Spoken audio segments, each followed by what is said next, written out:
저 같은 경우에는 이 예배 시간이 돼서 예배당에 들어오기 전까지 쉽지가 않습니다. 더 이상 설교에 손을 댈 수 없을 때까지 늘 긴장이 되고요. 그리고 그 긴장감이 늘 괴롭습니다.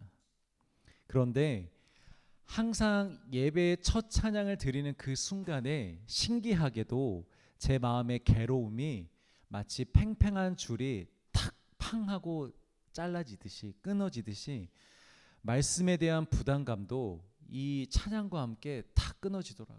긴장도 탁 끊어지고 걱정도 탁 끊어지고 그러면서 오늘 예배에 임하시고 함께 하실 하나님의 소망이 됩니다. 여러분들도 그러실 거라 믿습니다. 금요일 밤에 이렇게 예배하러 오신 시간이 얼마나 체력적으로 부담이 되겠습니까? 일주일에 회사를 열심히 다니고 마무리를 하고 또 내일 쉬는 날인데 마음이 더 무겁고 힘들겠죠. 그러나 찬양이 시작되는 순간에 이 세상에는 존재하지 않는 최고의 수액을 한 방에 맞는 것과 같은 갑자기 힘이 생기고 피곤함이 풀리고 마음에서 즐거움과 기쁨이 뿜어져 나오는 은혜가 있을 줄 믿습니다. 여러분 지금까지 그렇게 경험하셨나요? 오늘 그렇게 경험하고 계신가요? 아멘. 아마 지금까지 못해 보셨다면 지금부터 그것을 경험하게 되실 것입니다.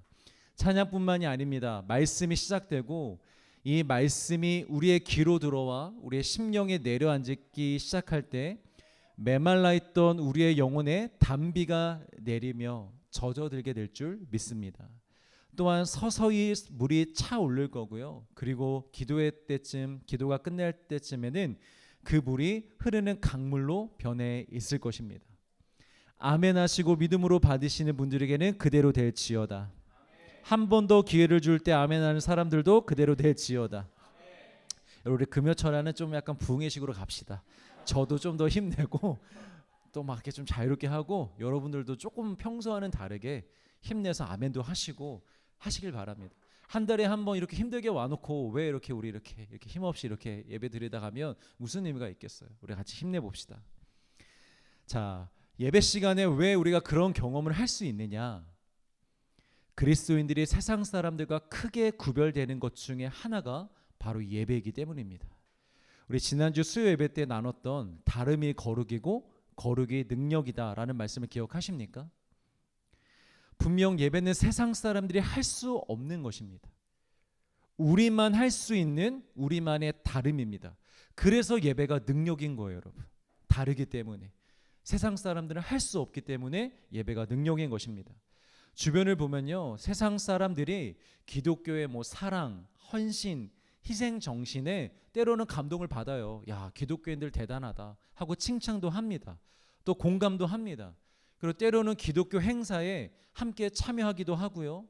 또 일부 재밌게 설교하시거나 따뜻하게 설교하시는 분들의 설교를 잘 듣기도 합니다. 어느 교훈을 얻는 정도의 선에서. 제가 아는 어떤 분은요, 교회를 안 다니시는 분인데 어떤 특정 목사님의 설교는 이따금씩 잘 듣더라고요. 그 목사님이 굉장히 재밌게 설교하시거든요. 대전의 모 교회의 무슨 목사님이신데, 그런데 그렇게 설교는 들어도 예배는 추고도 안 나가세요. 교회는 안 나가고 싶대요.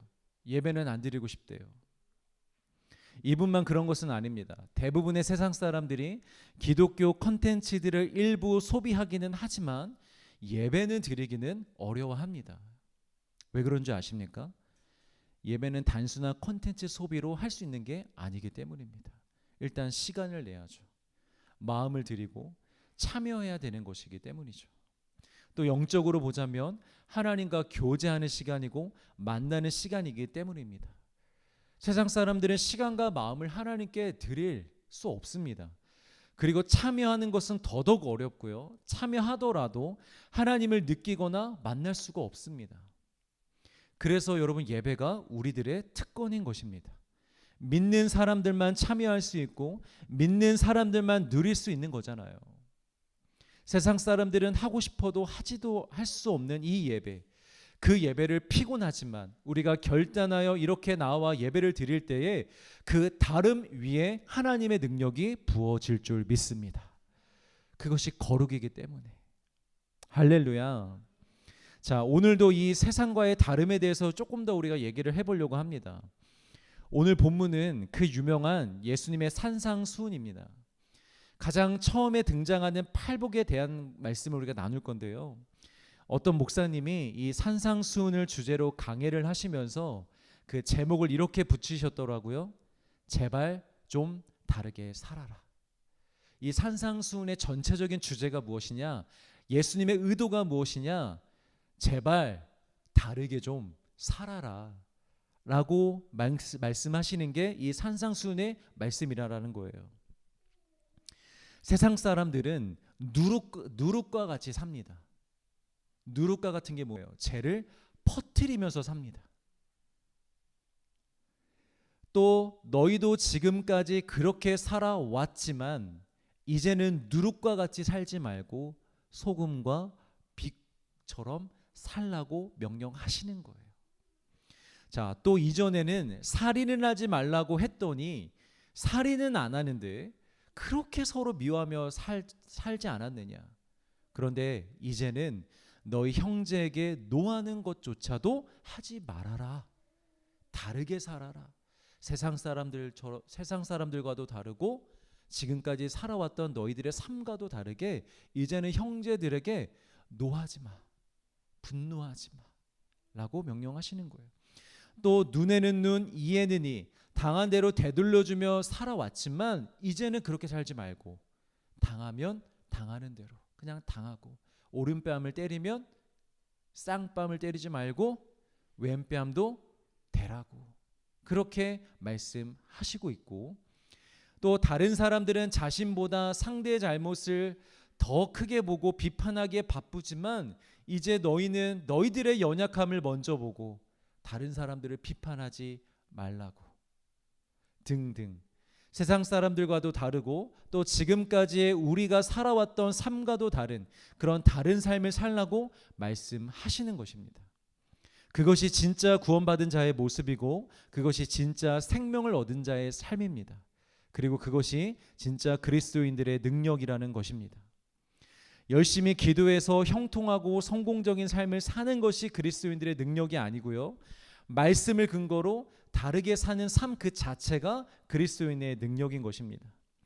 우리 엊그제 태바워십에 오셔서 간증해 주셨던 우리 김아라 선교사님을 한번 생각해 보십시오.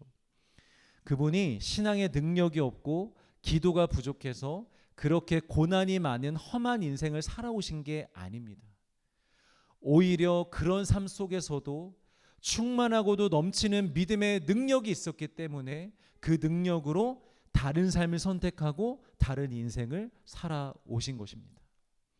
여러분, 보통의 사람이었다면 그런 상황에서 낙심하고 좌절하여 선교를 포기했을 거예요. 그리고 그 이후에는 자신과 가족의 생명이 이 땅의 안전한 삶이 인생에서 가장 중요한 최우선순위의 삶의 가치였을 거예요. 그렇게 살아갔을 거예요. 그러나 그럼에도 불구하고 하나님의 뜻과 인도하심대로 살겠다며 그 아프리카로 다시 들어가신 그 자체가, 그 선택 자체가 하나님의 능력이라는 것입니다.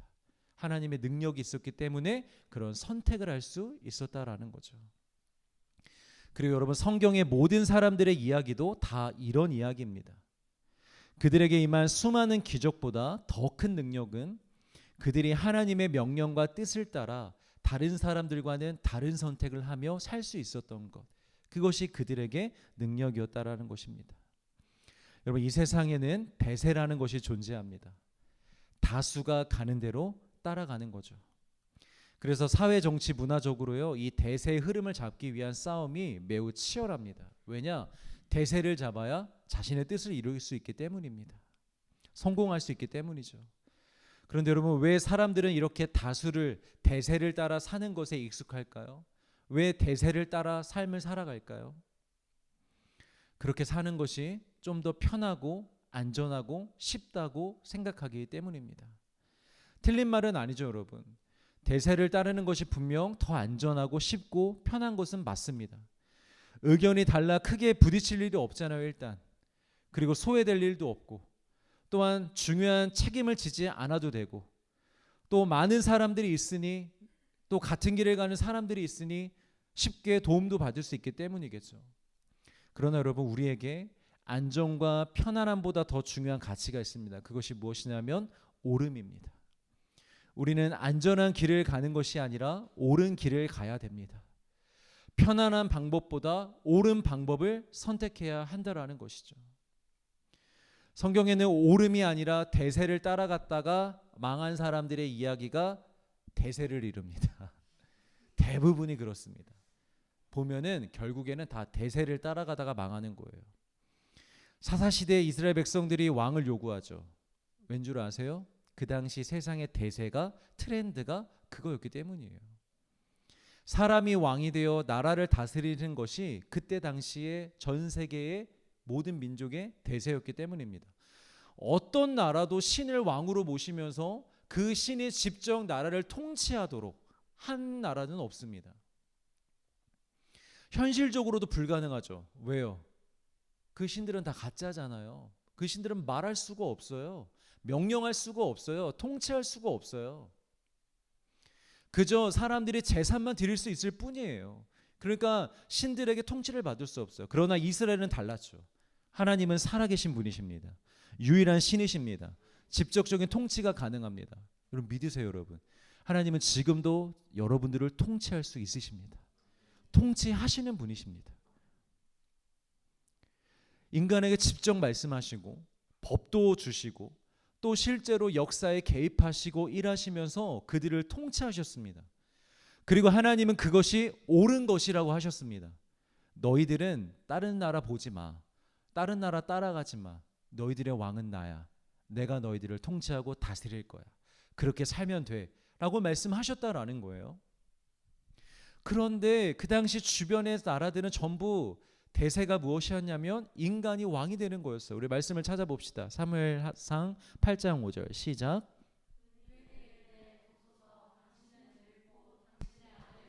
당신의 행위를 따르지 아니하니 모든 나라와 같이 우리에게 왕을 세워 우리를 다스리게 하소서 한지라.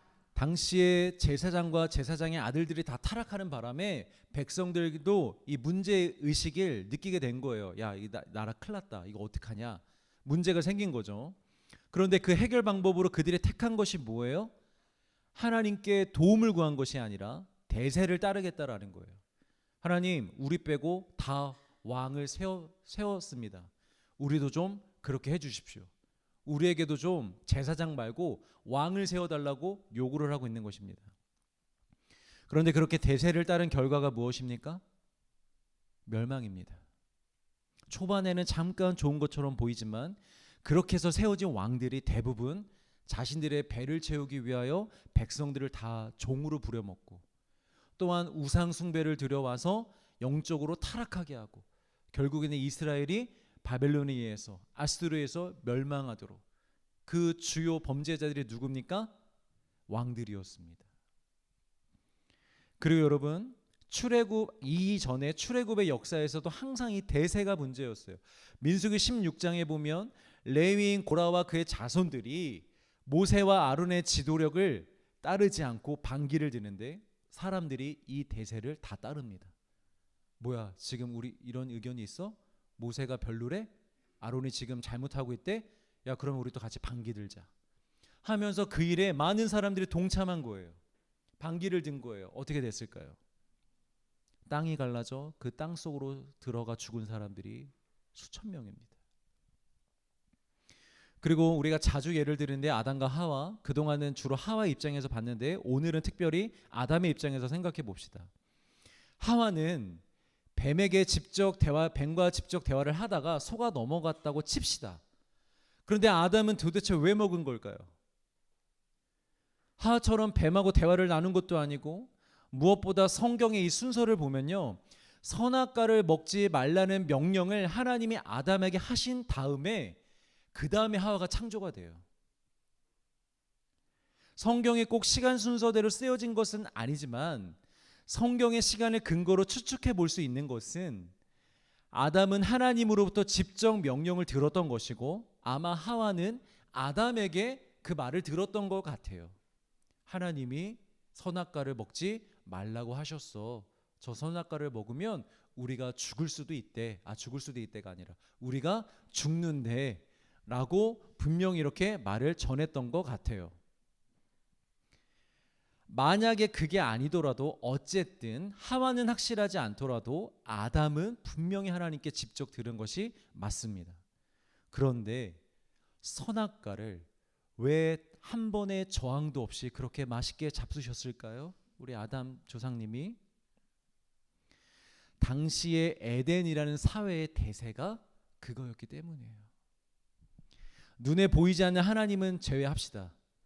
그 당시 에덴에 존재하는 말하는 존재 누구누가 있어요 지금? 아담, 하와, 뱀 3명이 있어요. 무려 3명이나 살고 있어요. 그런데 그 중에 두 존재가 먹자고 해요. 그걸 먹었어요. 3분의 2가 그걸 지금 하자고 하고 있다고요. 대세였어요 나름. 그래서 아담이 다 하자고 하니 생각도 없이 하나님의 말씀을 생각하지도 않고 그 열매를 따먹은 것입니다. 여러분 기억하십시오. 꽤 많이 사람들은 대세를 따릅니다. 우리 또한 대세를 따릅니다. 그런데 중요한 것은 그 대세가 옳은 것이 아닐 때가 훨씬 더 많다라는 거예요. 성경의 역사만 봐도 대세는 언제나 죄를 향하여 가는 길이었습니다. 죄를 향하여 가는 방법이었습니다. 언제나 하나님과의 뜻과는 정반대로 가는 방법들이 다 대세였어요. 또 성경뿐만이 아니라 인류의 역사도 대세를 맹목적으로 따르다가 문제가 생기는 경우들이 너무나 많았습니다. 오히려 진짜는 역사 속에서도 항상 소수의 것일 때가 많았죠. 여러분 오늘날 우리가 조심해야 할 것 중에 하나는 분명히 대세입니다. 여러분 대세를 따라가지 마십시오. 대세를 조심하십시오. 요즘에 어떤 대세들이 우리 사회에 있나요? 기독교가 정치에 적극 관여해야 한다는 주장이 오늘날 이 기독교계 가운데에 큰 대세를 이루고 있습니다. 이 대세라는 것이 단순히 숫자가 많다는 것이 아니고요. 사회적 영향력이 크거나 미디어와 문화 속에서 널리 주로 받아들여지고 있는 것을 대세라고 말합니다. 그런데 요즘 기독교계를 보면 정치에 적극 참여해야 한다. 특히 어느 한쪽의 편을 들어야 한다고 소리내는 사람들과 영상들이 너무 많습니다. 그에 반해 그런 언행들의 위험성과 문제에 대해서 언급하는 교회 목회자는 매우 적죠. 그러다 보니 좀 더 목소리를 많이 내고 영상을 많이 만들어내는 그쪽이 기독교계 대세가 되어져 가고 있습니다. 그들은 모든 교회가 반드시 그 한쪽 편에 서야 된다고 주장합니다. 그렇게 하지 않으면 완전히 이단보다도 더 악한 사람들로 규정합니다. 목사도 목사가 아닌 것으로, 교회도 교회가 아니야, 그거는 이단이야 라고 이렇게까지 정죄합니다. 반대편도 아니고 중도의 입장에 선 사람들만 봐도, 그런 그리스도인들만 봐도 매우 강력하게 비판합니다. 일부 그런 생각을 가지고 있는 사람들이 있을 수도 있지만 문제는 무엇이냐면 많은 그리스도인들, 특히 많은 성도들이, 분별력이 약한 성도들이 이 대세에 넘어가고 있다라는 거예요. 그것이 진짜 진리인 것처럼, 그것이 하나님의 정말 뜻인 것처럼, 하나님이 정말 그렇게 말씀하신 것처럼 거기에 넘어가고 있다는 것입니다. 여러분 그들이 주장하는 것을 들어보면 어떤 의도인지는 알겠어요. 그리고 분명 그들이 말하는 것 중에 맞는 말도 있어요. 반기독교적인 정책들도 분명히 있어요. 그게 통과되면 안 돼요. 저희가 반대해야 됩니다. 그러나 그들이 주로 주장하는 말들과 그런 말들을 주장하는 방법에 있어서는 전혀 이것이 예수님과 상관없는 것들이라고 확신이 듭니다. 목회자인 제가 성경 말씀을 들을 때에, 사람들의 이야기를 들을 때에 하나님이 주시는 감동이 있는데, 그런 영적인 느낌이 있고 영적인 어떤 메시지들이 있는데 그들의 메시지에서는 단 한 번도 조금도 예수님이 느껴지지 않아요. 이것이 이거 예수님의 뜻이구나라고 생각조차 들지 않아요. 오히려 반대로 정말 이 마지막 시대에 교회들을 혼란케 하는 영들이구나 라고 확신이 듭니다. 여러분, 이 땅의 나라는 당연히 민주주의여야 합니다. 저는 공산주의가 싫습니다. 공산주의는 인간의 존엄성을 파괴하는 것이고 인간의 존재 가치를 무너뜨리기 때문에 절대로 인간이 행복하고 건강하게 살 수 있는 체제가 아닙니다. 그들이 아무리 좋은 취지와 의미로 얘기한다 하고 주장한다 할지라도 죄악된 인간들 세계에서는 결코 이루어질 수 없는 이데아일 뿐입니다. 모든 나라가 민주주의가 되기를, 우리나라가 민주주의를 잘 지켜나갈 수 있기를 간절히 우리는 기도해야 됩니다. 그러나 하나님의 나라는 민주주의도 아니고 공산주의도 아닙니다.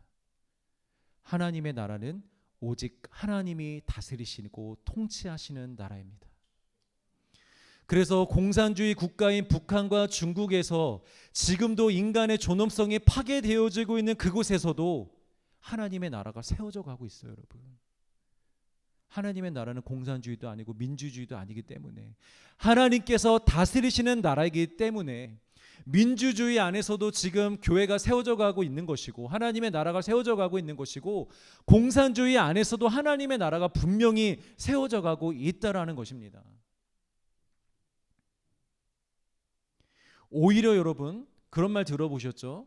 북한, 중국에 있는 성도들이 또한 북한, 중국에 있는 교회가 오히려 이제는 한국 교회를 불쌍히 여기면서 기도해 줘야 된다는 말이 나오고 있어요. 왜 그러겠습니까, 여러분? 그들은 그런 고통 속에 살아가고 있지만 그와 동시에 그 안에서 매우 정결하고 순결한 믿음으로 하나님의 나라를 이루어가고 있기 때문이에요.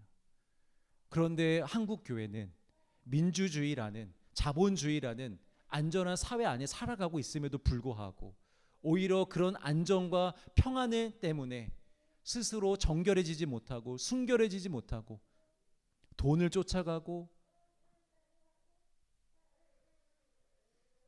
성공을 쫓아가고 개인주의에 빠지고 세속의 가치를 따라가고 그러다 보니까 교회의 거룩의 능력을 다 잃어가기 때문에 북한과 오히려 중국에 있는 성도들이 한국 교회를 위해 기도해 줘야 된다는 말이 나오고 있어요, 여러분.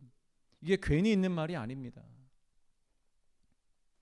여러분, 공산주의보다 더 무서운 것이 제국주의거든요. 그 제국주의 시대 속에서도 하나님의 나라는 존재해 왔습니다. 복음이 전 세계로 퍼지며 기독교가 가장 강력한 능력을 펼쳤을 때가 언제냐면 온 세상이 로마 제국의 지배 아래 있었을 때였습니다. 이스라엘조차도 로마 제국의 지배 아래 있을 때였습니다.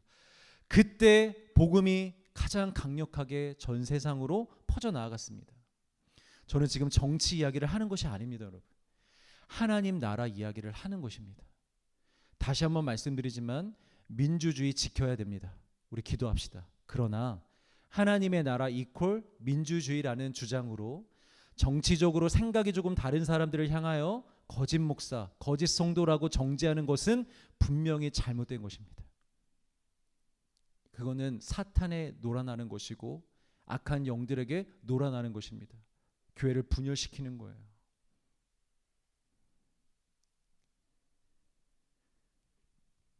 정말 무서운 게 뭐냐면 민주주의에 꽂혀가지고 그게 하나님의 뜻인 것에 꽂혀가지고 우리의 영적 싸움의 대상이 공산주의라는 착각에 빠져서 민주주의를 포장하여 거짓과 죄악으로 정치를 하는 사람들을 공개적으로 지지하는 것은 너무 말이 안 되는 거예요, 여러분. 자신들의 주장을 관철시키고자 명백히 드러나고 있는데 그들이 우상 숭배를 했고 이 나라를 독재하는 나라로 만들려고 했던 그 시도가 정말로 사실이었다고 법정에서 다 드러나고 있음에도 불구하고 그것을 믿지를 않아요. 분명한 사실임에도 불구하고 그리고 그 죄를 두둔해요.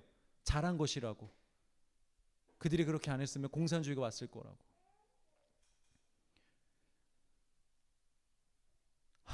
상식적으로 여러분 이게 말이 되는 것입니까? 여러분 초대교회 사람들이요 바보여서 나서지 않은 게 아니에요. 믿음이 없어서 로마 제국의 앞잡이 노릇을 하는 지도자들과 싸우지 않았던 게 아니에요. 그들은 하나님의 나라가 무엇인지를 정확히 알고 그 나라가 어떻게 세워져 가는 것인지도 알고 그 나라를 무너뜨리려고 하는 진짜 적이 어떤 존재들을 정확히 알았기 때문에 사람과 체제와 싸운 것이 아니라 기도로 영적 싸움을 했던 것입니다. 그러면서 어떠한 핍박과 위협에도 굴복하지 않는 것으로 보이지 않는 하나님의 나라가 실존한다라는 것을 증명하며 살아왔던 것입니다. 자신의 생명을 걸어서, 자신의 삶을 걸고. 제가 뭐 아주 작은 교회 개척교회 목사여서 누가 이 영상을 보겠느냐 하는 마음으로 이렇게 막 내질리는 게 아닙니다, 여러분. 이거 쇼츠로 편집해서 올릴게요. 그런 게 아니고요. 또 뭐 그 싸움에 저의 생각과 저의 의를 드러내보고 싶은 것도 아닙니다. 제가 지금 이 말씀을 드리는 이유는 성도님들, 여러분들이 그 대세에 조금이라도 넘어가지 않도록, 이 말씀을 듣는, 온라인으로 듣는 우리 성도들이 이 대세에 넘어가지 않도록, 넘어갔다면 다시 돌아오도록, 어디로? 진리로, 예수님의 말씀으로, 하나님의 나라로 돌아오도록 이 말씀을 전하고 있는 것입니다. 자, 또 조심해야 될 대세는 어떤 것들이 있을까요? 자주 말씀드리지만 개인주의. 오늘날 이 개인주의를 여러분 정말 조심해야 됩니다. 개인주의가 뭐예요? 나와 내 권리, 내 편의를 가장 우선순위로 삼는 게 개인주의죠. 그런데 이게 오늘날 대세예요, 여러분. 사회 문화 곳곳에 모든 영역 가운데 다 대세가 되어져 버렸어요. 교회도 마찬가지입니다. 많은 크리스찬들이 이 대세를 따라가고 있습니다. 물론 목회자들에게 문제가 훨씬 많습니다. 교회의 대부분의 문제는 목회자들의 문제임을 인정합니다. 그래서 목회자들이 정말 회개하고 바르게 서야 될 줄 믿습니다. 그런데 한편으로 목회자들의 입장도 여러분 한번 들어봐 주시겠어요? 목회자들도 요즘 시대에 어려움을 호소하는 것이 있어요. 그게 뭐냐면 요즘 시대가 너무 개인주의 시대여서 성도들에게 말씀을 가르치고 권면하고 섬김의 일을 맡기는 것이 쉽지가 않다라는 거예요. 자기 안에 확실한 동기부여가 있어야 하고 그래야만 움직이고 그 일이 자기에게 의미가 있어야 하고 자기의 장점이 드러나야 하고 자기의 생각과 방식에 맞아야 하고 인내와 헌신보다는 편리와 즉각적인 결과를 원하고 자기에게 기쁨이 있어야 책임감 있게 일하고, 여러분들 얘기가 아닙니다. 여러분들은 완벽하십니다 라고 얘기할 수밖에 없는 저를 이해해 주시리라고 믿습니다. 이 외에도 여러분 자세히 들여다보면 하나님의 말씀과는 상관이 없거나 오히려 말씀을 저항하는 세속주의들의 그런 대세가 이 교회 안에 너무 많이 들어와 있다라는 거예요. 우리 안에도. 여러분 성경은 분명히 말합니다. 로마서 12장 2절 같이 읽습니다. 시작. 본받지 말고 오직 마음을 새롭게 함으로 변화를 받아 하나님의 선하시고 기뻐하시고 온전하신 뜻이 무엇인지 분별하도록 하라. 자, 모 눈에는 뭐만 보인다고 대세 하다 보니까 저도 이 말씀이 다르게 보이더라고요. 여러분 세대를 거꾸로 말하면 뭐예요? 대세가 되잖아요. 이렇게도 말할 수 있을 것 같아요. 세대를 본받지 말라라는 말이 대세를 따르지 말라라는 말도 되는 것 같아요. 오직 마음을 새롭게 하고 마음과 생각의 변화를 받아서 말씀으로 내가 기뻐할 수 있는 것이 무엇이 있을까를 찾아다니며 신앙생활하지 말고 하나님이 기뻐하실 것이 무엇인지를 분별하면서 오직 하나님의 뜻대로 다른 삶을 사는 것, 그런 삶을 살라라고 말씀하시는 것입니다. 여러분 무조건 사람들이 하는 대로 살지 말라라는 게 아닙니다. 무조건적인 다름은 중요한 게 아니에요. 하나님의 뜻이 중요합니다. 그런데 하나님의 뜻을 쫓아가다 보면 분명히 다르게 살 수밖에 없어요. 그 다름의 지점을 수도 없이 만납니다. 나는 왜 이렇게 살아야지? 쟤는 저기 가는데 나는 왜 여기 가야 되지? 쟤는 저렇게 하는데 나는 왜 이렇게 해야 되지? 수도 없이 다름을 만나게 됩니다. 그러나 그 다름을 만났을 때 주저하지 말고 그 다름을 선택하며 가라는 것입니다. 하나님의 뜻이라고 깨달았으면, 하나님의 뜻이라고 믿으면 다름의 상황을 오히려 여러분 즐길 수 있길 바랍니다. 파도 타는 사람들이 여러분 파도를 어떻게 대합니까? 오씨 오늘 왜 이렇게 높아? 들어가자. 여러분 이럽니까? 실력이 좋을수록 정말 더 전문가일수록 파도가 높을수록 즐깁니다. 야 오늘 신난다. 큰 파도가 일어난다. 아주 SNS에 난리가 날걸요. 여기에 이렇게 파도가 높아서 이렇게 사람들이 파도 타기를 했다고. 우리의 신앙이 좀 그렇게 즐기는 신앙이 되었으면 좋겠어요. 다름을 즐길 수 있는, 자랑으로 삼지는 말되, 내 의로는 삼지는 말되, 나 스스로는 즐길 수 있는, 다르다, 하나님의 뜻이다, 하나님 이런 다름의 선택을 할 수 있는 기회를 주셔서 감사합니다 하고 여러분 즐겁게 선택하며 그 길을 갈 수 있기를 주의 이름으로 축복합니다. 자, 이제 본격적으로 오늘 말씀을 빠르게 한번 보겠습니다. 오늘의 본문의 주제인 복 역시 마찬가지입니다. 분명히 성경에서 말하는 복은 세상이 말하는 복과 의미도 다르고 차원도 다릅니다. 복이란 뭐예요, 여러분? 사전적인 의미로는요, 신이나 어떤 운에 의해서 주어지는 좋은 상태를 말합니다. 그러니까 오롯이 인간이 만들어낸 결과가 아니라 보이지 않는 힘에 의해서 주어진 어떤 좋은 것들을 다 복이라고 이해하시면 됩니다. 예를 들어서 건강도 복이 필요합니다. 우리가 아무리 조심하고 그렇게 열심히 운동해도 사고가 나서 다칠 수 있잖아요. 또 갑자기 예상치 못하게 큰 병이 찾아올 수도 있고, 건강은 절대 우리의 노력만으로 지킬 수가 없습니다. 어떤 다른 힘이 필요하고 은혜가 필요합니다. 또 부와 재물 역시도 마찬가지입니다. 오롯이 인간이 노력한다고 다 부자가 되지 않습니다. 여러분 얼마나 노력하면 사십니까? 여러분 통장에 얼마 있으십니까? 노력한다고 부자가 되는 것이 아니라는 거예요. 의도치 않은 기회나 도움들이 필요합니다. 실제로 여러분 대기업 회장들의 그런 자서전이나 그런 스토리를, 다큐멘터리를 들어보면 그냥 노력한 만큼 그대로 다 되는 경우는 없더라고요.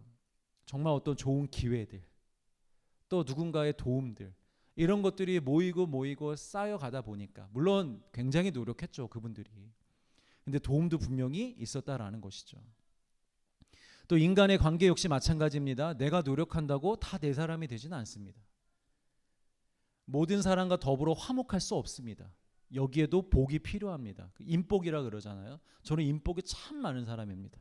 이렇게 아름다운 성도님들과 함께 신앙생활할 수 있으니 정말 인복이 많은 거죠. 이렇게 인간의 삶 대부분에는요, 복이 필요합니다. 왜냐하면 인간은 불완전한 존재이기 때문입니다. 하나님이 아니에요. 원하는 대로 뜻하는 대로 다 이룰 수가 없기 때문에 복이 필요한 것이죠.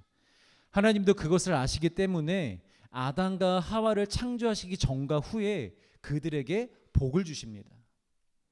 우선 그들이 만들지 않은, 그들이 살아갈 완벽한 세상을 이미 만들어 주셨잖아요. 그것도 복이에요, 여러분. 엄청난 복이죠.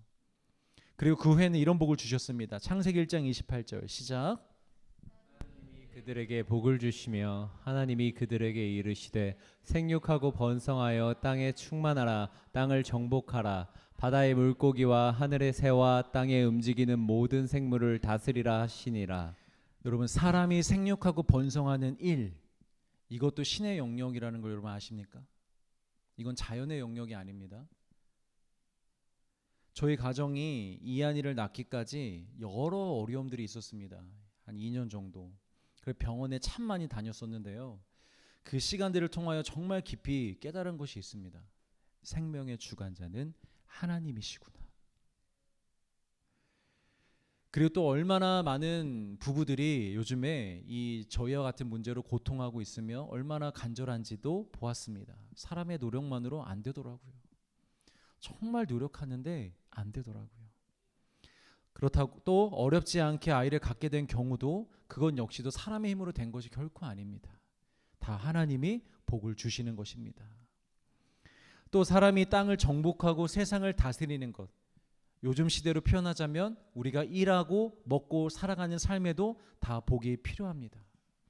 그래서 세상 사람들도 이것을 알고 인정하기 때문에 우리의 힘으로만 할 수 없다는 거 그들도 알기 때문에 그들이 자꾸 신을 만들어내는 거예요. 하나님은 모르니까 뭔가 우리에게 도움이 필요한데 누가 우리에게 도움을 줄 수 있을까? 자기들이 그 신을 자꾸 만들어내는 거예요. 태양한테 너 신이지? 우리 좀 도와줘. 나무한테 너 신이지? 우리 좀 도와줘. 어떻게 보면 그들이 우리보다 더 믿음이 좋아요. 아닌 거예요. 그렇게 너 이렇게 믿고 하잖아요. 그래서 신을 만들어내는 거예요. 복을 얻고자. 그리고 여러분, 그런 복은 누구에게나 다 필요합니다. 이런 복을 원한다고 세속적이거나 나쁘다고 말하지 맙시다. 그건 너무 편협적인 신앙이에요. 세상 사람들뿐만이 아니라 그리스도인들에게도 다 필요한 복들입니다. 하나님도 여러분들에게 그 복을 주시길 원하십니다. 여러분, 예수님도요, 그런 복이 필요 없다고 말씀하신 적 없으세요. 그런 복을 구하라고도 말한 적이 없으시지만 그런 복이 필요 없다고도 말씀하신 적은 없으십니다. 너무 좋으시죠, 여러분? 다만 세상 사람들과 똑같이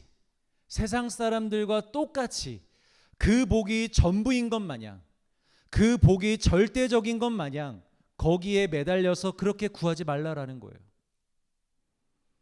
그런 복이 우리에게 필요하다라는 것은 우리보다 하나님이 더 잘 알고 계시니 아버지 되시는 하나님께서 필요를 따라 때를 따라 우리에게 주실 터이니, 그리고 만약에 하나님이 허락하시지 않는다고 할지라도 다 그만한 이유와 뜻이 있고 절대적으로 필요한 것은 아니니 좌절할 필요는 없다라는 거예요. 결론, 너희들은 세상 사람들이 구하는 복과 다른 복을 구하는 존재들이 되라는 거예요. 세상 사람들이 구하는 그 복은 나도 알기 때문에 너희들에게 줄 거야. 그러나 너희들은 다른 복을 구하는 사람들이 돼야 돼. 그 이상의 복, 그것과는 차원이 다른 복, 우리 모든 인간에게 절대적으로 필요한 복 있으면 좋지만 패스, 이건 아니고 절대적으로 필요한 복, 그 복을 구하라는 거예요. 성경에서는 그것을 뭐라고 말하냐면 예수님을 믿음으로 얻게 되는 영생, 하나님의 자녀가 되는 것, 하나님을 예배하며 하나님과 사랑의 관계를 맺는 삶, 그리고 그 모든 것을 통틀어 뭐라고 얘기하는 것이냐면 하나님의 나라. 우리 마태복음 6장 31절에서 33절 말씀을 같이 읽겠습니다. 시작. 그러므로 염려하여 이르기를 무엇을 먹을까 무엇을 마실까 무엇을 입을까 하지 말라. 이는 다 이방인들이 구하는 것이라. 너희 천부께서 이 모든 것이 너희에게 있어야 할 줄 아시느니라. 너희는 먼저 그의 나라와 그의 의를 구하라. 그리하면 이 모든 것을 너희에게 더하시리라. 그리스도인들은 세상 사람들과는 다른 복, 그들이 구할 수 없는 복을 구해야 됩니다. 그 복이 무엇이냐면 하나님의 나라입니다. 그의 나라와 그의 의입니다. 하나님의 나라이고 예수 그리스도의 십자가로 말미암는 의입니다. 자, 그럼 이것이 오늘 본문의 팔복과 무슨 관련이 있느냐라는 건데, 하나님의 나라라는 복을 구하고 그 복을 이미 받았으며 계속해서 그 복 안에 머물러 있는 자들의 모습을 이 팔복이 8가지의 모습으로 설명해 주고 있는 거예요. 그 복을 구하는 자들, 받은 자들, 그 받은 은혜 안에서 복 안에서 살아가는 자들의 삶이 어떤 삶으로 드러나는지를 팔복이 보여주고 있는 거예요. 세세하게. 오늘 본문의 말씀을 띄워주세요. 차례대로 하나씩 보겠습니다. 첫 번째부터가 충격입니다. 가난이 복이라고 합니다. 세상에서는 부자들이 복이 있다고 하잖아요. 가난한 자들에게 복이 있다고 했다간 여러분 큰일 납니다. 세상에서는 부한 자들에게 복이 있다고 합니다. 가난이 무엇입니까? 가난은 결핍을 말하는 거예요. 사는데 필요한 최소한의 것도 없는 상태, 그게 바로 가난입니다. 오늘 하루 먹고 살아갈 수 있으면 가난하다고 얘기하지는 않아요. 그런데 오늘 하루 먹고 살아갈 것조차도 없는 상태, 그 상태가 바로 가난입니다. 그런데 가난한 자가 복이 있다라는 것이 무슨 말입니까? 오늘 하루 먹을 양식조차 없는 사람들만 영적인 복을 받을 수 있다는 말입니까? 그러면 여기 있는 우리 모두는 매우 억울하죠. 이 땅에서 부자로도 못 살아도 보고 또 아예 가난한 것도 아니어서 천국에도 못 들어가게 된다면 얼마나 억울하겠습니까? 당연히 그런 얘기가 아니겠죠.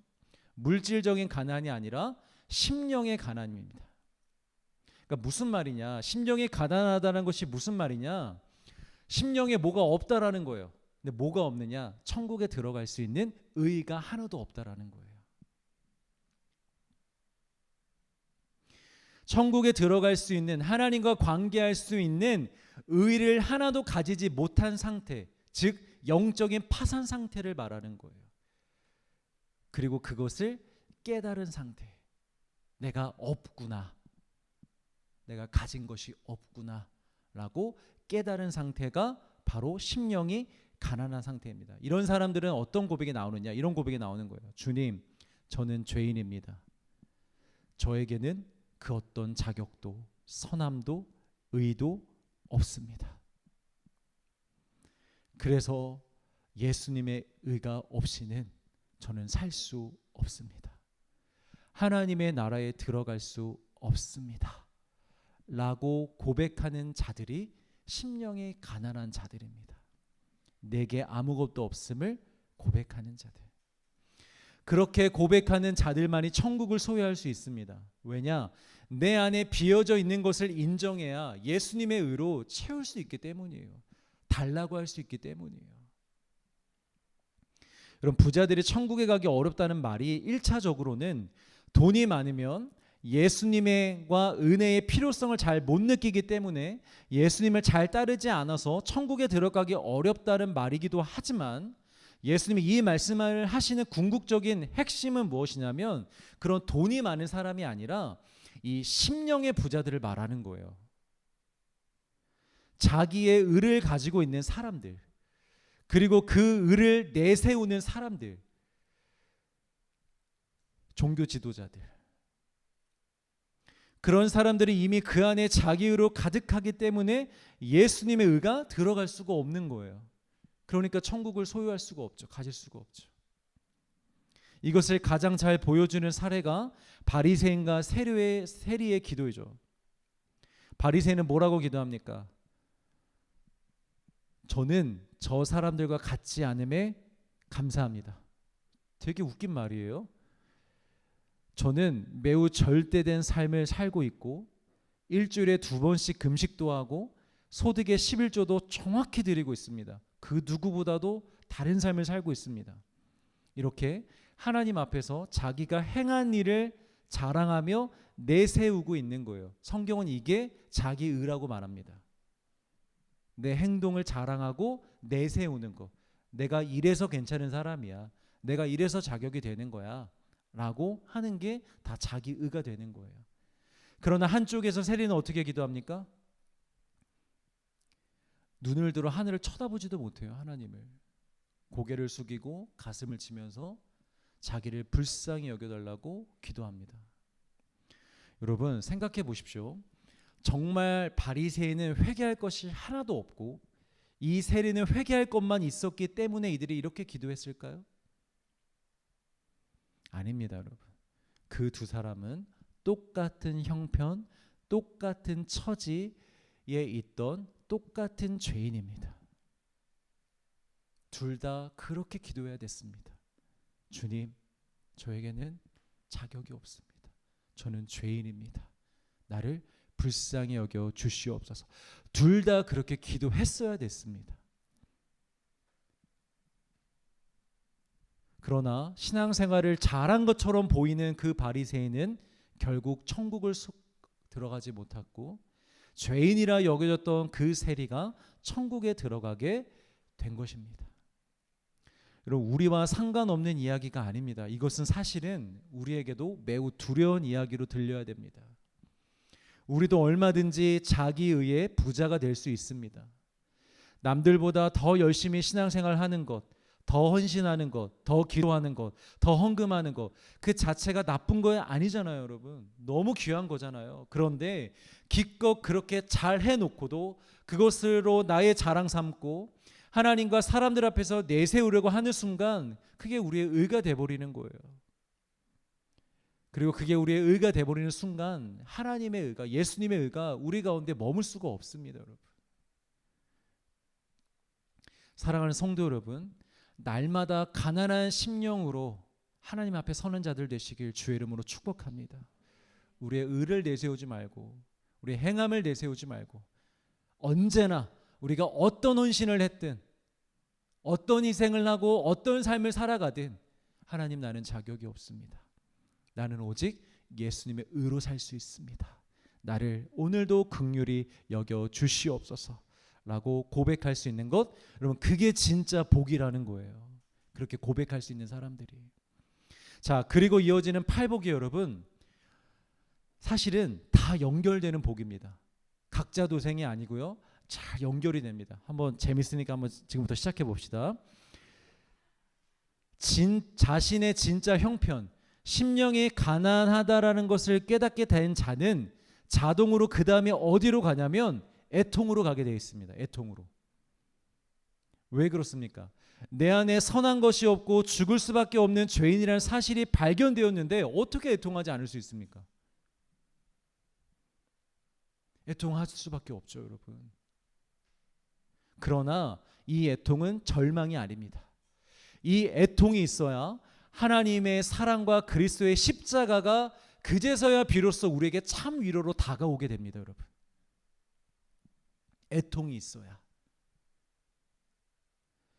예수님의 십자가를 보고 듣는데도 위로가 안 되고 감동이 없다라는 것은 지금 내 안에 애통함이 없다라는 거예요. 내 형편과 내 처지, 내 영혼의 상태에 대한 애통함이 없기 때문에 그 십자가가 오늘 이 말씀 가운데 들려도 또 십자가, 알지, 십자가, 감동이 없는 거예요. 오늘의 나에게 애통함이 없기 때문에.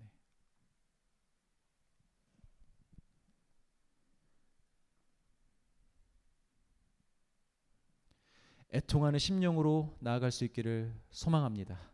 애통하는 마음이 있어야 여러분 하나님으로부터 진정한 위로를 받을 수 있는 것입니다. 자, 그리고 그런 애통 후에 십자가의 위로 속에 다음으로 이어지는 복이 무엇이냐면 온유입니다. 온유는요, 여러분, 단순히 선하고 젠틀한 태도를 말하는 게 아닙니다.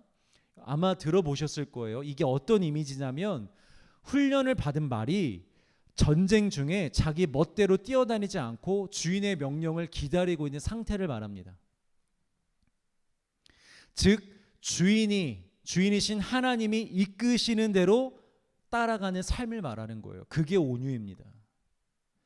하나님이 성경에서 온유로 칭찬한 사람이 한 사람이 있는데 누군지 아시죠? 모세죠. 모세. 이 땅에, 이 지면에 모세만큼 온유한 자가 없었더라. 이 말이 무슨 말이냐면 모세가 성격이 좋았다라는 말이 아닙니다. 모세만큼 그렇게 힘들고, 모세가 반석을 쳤잖아요. 그거 화가 나서. 그래서 누구는, 어떤 사람들은 모세가 성격이 안 좋다라고 얘기할 수 있는데 그렇지 않아요, 여러분. 여러분 같았으면 40년 동안 그 일을 할 수 있을 것 같아요? 말 지지리도 안 듣는 수십만 명의 사람들을 이끌고 여러분 인도할 수 있을 것 같아요? 아무도 못해요. 근데 모세는 딱 한 번 자신의 감정대로 했을 뿐이에요. 근데 하나님은 그것조차도 이제 그렇게 하신 거였지만, 근데 어쨌든 모세가 그런 온유함도 있었지만 하나님이 말씀하시는 진짜 모세의 중요한 핵심은 무엇이냐? 그 어려운 상황 가운데에 언제나 하나님의 명령과 말씀을 따랐다라는 거예요.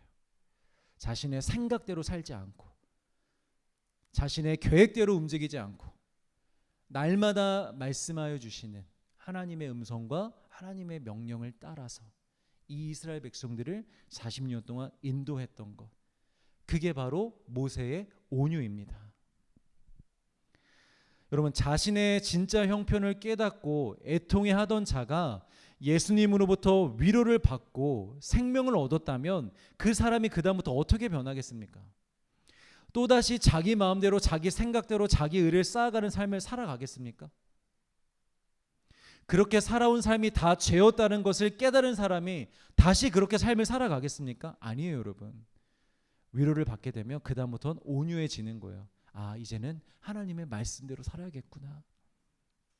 하나님의 뜻을 따라 살아야겠구나 하는 그런 온유가 생기는 것입니다. 그리고 그런 자들에게 하나님이 뭘 주시냐면 땅을 주신대요. 재개발될 땅을 주신다는 게 아니라 하나님의 나라와 상급을 의미하는 것입니다. 이 온유함을 가진 자가 복이 있다라는 거예요, 여러분. 그게 복이라는 거예요. 하나님의 뜻대로 살아가는 것. 자, 그리고 하나님이 이끄시는 대로 사는 사람들이 그 다음에 만나는 것이 무엇일까요? 의에 줄이고 목마름을 경험하게 됩니다. 여러분 아마 다들 경험해 보셨을 거예요. 우리가 어느 집회나 예배 때 은혜를 받고 예수님을 나의 주인으로 모시고 앞으로 정말 그렇게 살고자 하는 결단이 되면요, 그때부터 여러분 어떤 현상이 일어나는가요? 다음 날부터 주님을 더욱더 알고 싶어지잖아요. 말씀을 더 깊이 알고 싶어지고 하나님의 뜻을 더 알고 싶어져요. 그러니까 영적인 주림과 목마름이 생겨요. 하나님 더 알고 싶다. 더 예배하고 싶다. 더 말씀을 알고 싶다. 더 기도하고 싶다. 이런 영적인 목마름이 생기는 거예요. 의에 줄이게 되는 거죠. 오늘 새벽에 느헤미야서를 봤었는데 이스라엘 백성들이 에스라로부터 율법을 듣게 되고 눈물을 흘리며 회개한 뒤에 그 다음날 이들이 뭘 했어요? 야, 이제 우리 은혜도 받았고 잘못한 거 알았으니까 또 다시 한번 잘 살아보자 했나요? 아니에요. 그들이 시키지도 않았는데 부르지도 않았는데 다시 에스라한테 나와요. 그래서 뭘 가르쳐 달라 그래요? 말씀을 가르쳐 달라 그래요. 너무 목마른 거야. 우리에게 말씀을 가르쳐 주십시오. 어제 6시간을 서서 율법을 다 들었음에도 불구하고 그것도 부족한 거예요. 또 가서 더 알려달라고. 우리가 자다가 일어나기만 해도 여러분 우리 뭐부터 찾아요? 물부터 찾잖아요. 목이 마르잖아요. 그런데 죽어있던 영혼이 살아났어요. 그럼 여러분 그 영혼이 목이 얼마나 마르겠어요. 그동안 죽어 있었었는데. 그러니까 의에 줄이고 목이 마르게 되는 거예요. 그게 복이라는 거예요, 여러분. 그 상태가. 그러면 그렇게 되면 하나님이 어떻게 하시느냐? 그 사람에게 배가 부르도록 생수를 부어 주시겠다라는 거예요. 먹을 양식을 가득 채워 주시겠다라는 것입니다. 할렐루야. 자, 이렇게 하나님의 의로 가득 채워져 가는 사람에게 오는 다음의 변화는 무엇인가? 이제는 내가 아니라 이전에 나와 같은 형편에 있는 다른 사람들이 보이기 시작합니다. 이전에는 그냥 재수 없는 사람, 그냥 원수 같은 사람. 방송으로 보시는 분들 오해하지 마십시오. 지금 허공에다가 저 지금 하는 겁니다. 재수 없는 사람, 원수 같은 사람, 이상한 사람, 아니면 내가 뭐 좋아하는 사람, 내가 사랑하는 사람, 이렇게 그저 사람과 사람 사이의 관계적인 면만 보았다면 이제부터는 주변의 모든 사람들의 심령이 보이기 시작하는 거예요. 내가 사랑하고 좋아하는 사람들 뿐만이 아니라 내가 평소에 미워하고 싫어하고 이상하게 여겼던 사람들조차도 이제는 그런 모습으로 보이는 게 아니라 그들의 심령이 보이기 시작하는 겁니다. 나와 같은 심령. 저 사람도 가난한 심령인데, 저 사람도 하나님의 은혜가 필요한 사람인데, 하나님이 이런 나도 구원해 주셨는데 저 사람에게도 그 은혜가 필요하지. 그렇게 긍휼히 여겨주는 것이죠. 시각이 변하게 되는 거예요. 이렇게 다른 사람을 긍휼히 여기는 자에게 하나님이 어떤 복을 주시냐면 우리에게 계속해서 긍휼의 은혜를 부어주시겠다라는 거예요. 여러분, 우리는 딱 한 번만 하나님의 용서와 긍휼이 필요합니까? 아닙니다. 우리에게는 매일매일 그게 필요해요. 왜냐하면 우리는 너무 연약하잖아요. 하나님의 긍휼 없이 여러분 잘 살 수 있습니까? 우리 어제는 신앙 굉장히 좋았었는데 오늘이 돼보면 또 내가 생각해도 정말 내가 미울 만큼, 내가 싫을 만큼 무너질 때가 많잖아요. 우리에게 매일매일 긍휼이 필요하다고요. 그런데 하나님이 긍휼히 여기는 자들, 다른 사람들을 긍휼히 여기는 자들에게 매일의 긍휼의 은혜를 베풀어 주신다라는 것입니다. 그게 복이라는 거예요. 그럼 재밌죠? 절반 넘었어요. 이왕 온 거 우리 끝까지 가봅시다. 그렇게 나뿐만이 아니라 다른 사람을 긍휼히 여기는 자들이 누리게 될 복은, 그 다음에 복은 무엇이냐면 마음의 청결입니다. 여러분, 마음이 청결하다라는 것은 마음속에 죄가 하나도 없는 상태가 아닙니다. 여러분, 우리는 그런 상태일 수가 없습니다. 앞에 그 모든 과정을 겪어오면서 지금 계속 깨달은 게 뭐예요? 나에게는 소망이 없어. 너에게도 소망이 없어. 우리 모두에겐 소망이 없어. 이 세상에 어디에 그 어디에도 소망이 없어. 오직 누구만 소망이야? 우리 하나님만 소망이고 예수님만 소망이야 라는 것을 지금 계속 깨달아 오고 있는 거잖아요. 그 과정 속에서 우리의 무엇이 변화되냐면 그때부터 세상이 아니라 하나님만 보이기 시작하는 거예요. 여러분, 김아라 선교사님의 이번에 어머니를 한번 우리가 생각해 봅시다. 그 어머니가 여러분 어떻게 그런 삶을 사셨습니까? 어떻게 평생 자신을 핍박하는 남편을 만나서 신앙을 저버리지 않고 자녀들에게는 오히려 너희는 나와 같이 살지 말고 행복하게 살라고, 더 가지고 더 안정적으로 살라고 하지 않고 믿음으로 살라고 그렇게 자녀를 가르치셨으며, 어떻게 딸에게 선교를 가라 하시며 이왕 가는 거 아무도 가지 않는 곳으로 가라고 하시고, 자신에게 뭐 정확한 명확한 사역이 주어진 것도 아닌데 그 아프리카 땅까지 가서 그 연세에 어떻게 그런 삶을 살 수 있었던 것일까요? 세상이 아니라, 눈앞의 상황이 아니라, 사람이 아니라 하나님만 보고 있기 때문입니다. 권사님이신지 제가 집사님이신지 모르겠지만 그분은 인생 가운데 하나님만 보며 살아오신 거예요. 남편을 보지 않고, 딸의 인생을 보지 않고, 손녀들의 앞으로의 미래를 보지 않고 하나님만 바라보시기 때문에 자신도 그렇게 살 수 있었고 딸에게도 그렇게 살자고 권면할 수 있었던 것입니다. 진짜 하나님을 보게 되는 것이죠, 여러분. 나를 간절히 찾는 자가 나를 만날 것이요, 하나님을 바라보는 자가 여러분 하나님을 보게 되는 것입니다. 자, 그리고 그렇게 하나님을 보게 되면 그 다음에 어떤 복이 임할까요? 그렇게 하나님을 바라보고 하나님을 만났어요. 그 다음에 어떤 복이 임할까요? 화평이 임하는 거예요. 화평.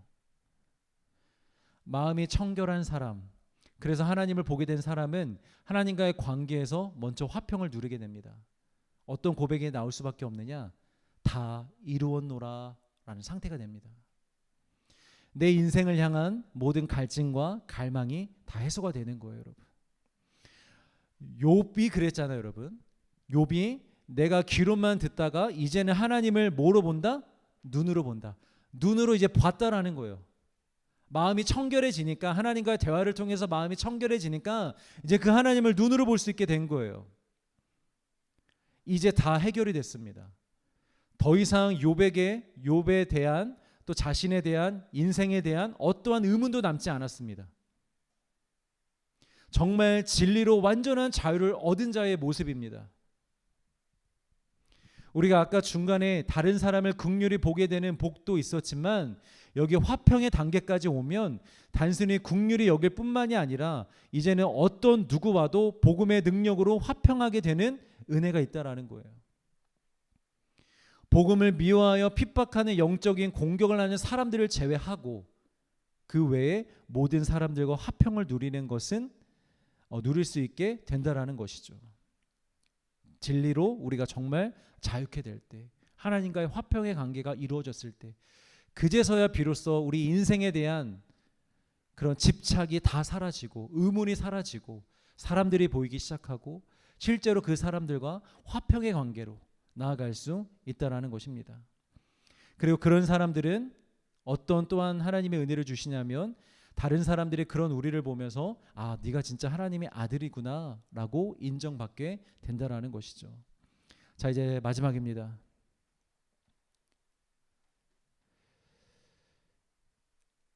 마지막이 어떤 복입니까, 여러분?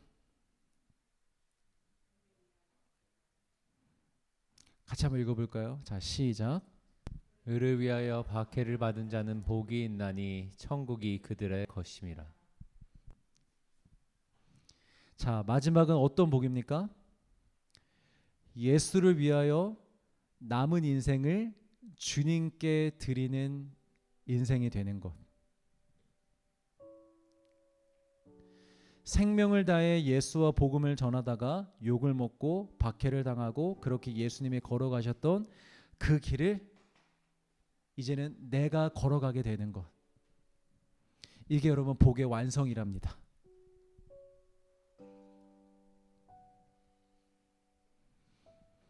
이 전까지 기분 좋았는데, 그죠? 너무 좋았는데, 아, 좋다. 화평, 온유, 긍휼, 너무 좋았는데, 근데 이 복의 완성이 무엇이냐? 예수님이 걸어가신 그 길, 고난의 길, 그 길을 억지가 아니라 그 길을 영광으로 믿음의 눈으로 바라보며 그 길을 내 스스로가 걸어갈 수 있는 상태가 되는 것, 그런 삶이 되는 것, 그게 복의 완성이랍니다, 여러분. 자, 결론입니다. 나는 죽어야 할 죄인임을 깨닫는 것에서 시작하여 오직 예수를 위해 예수로 사는 삶을 사는 것, 이것이 생명이고 구원이고 세상 사람들은 누리지 못할 최고의 복이라는 것입니다. 여러분, 이 복을 받기를 원하십니까? 정말 여러분들의 인생이 이렇게 복된 인생이 되기를 원하십니까? 우리 12절 말씀을 한번 띄워주시겠어요? 12절 말씀.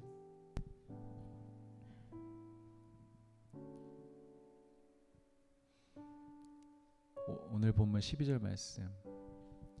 자, 11절과 12절을 같이 읽겠습니다. 시작. 나로 말미암아 너희를 욕하고 박해하고 거짓으로 너희를 거슬러 모든 악한 말을 할 때에는 너희에게 복이 있나니 기뻐하고 즐거워하라. 하늘에서 너희의 상이 큼이라. 너희 전에 있던 선지자들도 이같이 박해하였느니라. 선지자들을 복의 조상으로 지금 우리에게 보여주고 설명해 주는 거예요. 이 땅에서 진짜 복을 받은 사람들이 있어. 선지자들이야. 그런데 그들도 그렇게 박해와 핍박을 받았어. 그리고 하늘로 올라와서 엄청난 영광과 상을 지금 받아 누리고 있어. 너희들도 그렇게 될 거야. 그러니 그 큰 상을 기대하고 남은 인생 예수와 복음을 위하여 살아. 그게 최고의 복이야 라고 말씀하시는 것입니다. 사랑하는 성도 여러분, 저는 이 더 라이프 처치를 통해 앞으로 이 교회 안에서 이런 복을 사모하고 소망하고 받아 누리는 성도들이 앞으로 세워져 가기를 간절히 소망합니다. 오직 그것만을 위해서 목회할 것이고요, 그것만을 위해서 기도할 것입니다. 여러분들도 여러분 스스로를 위해서 그렇게 기도하시길 바라고, 또 우리 가족들과 주변의 많은 사람들을 위해서도 그 복을 받을 수 있도록, 그 복을 받아 누릴 수 있도록 우리가 그렇게 같이 기도하며 살아가길 소망합니다.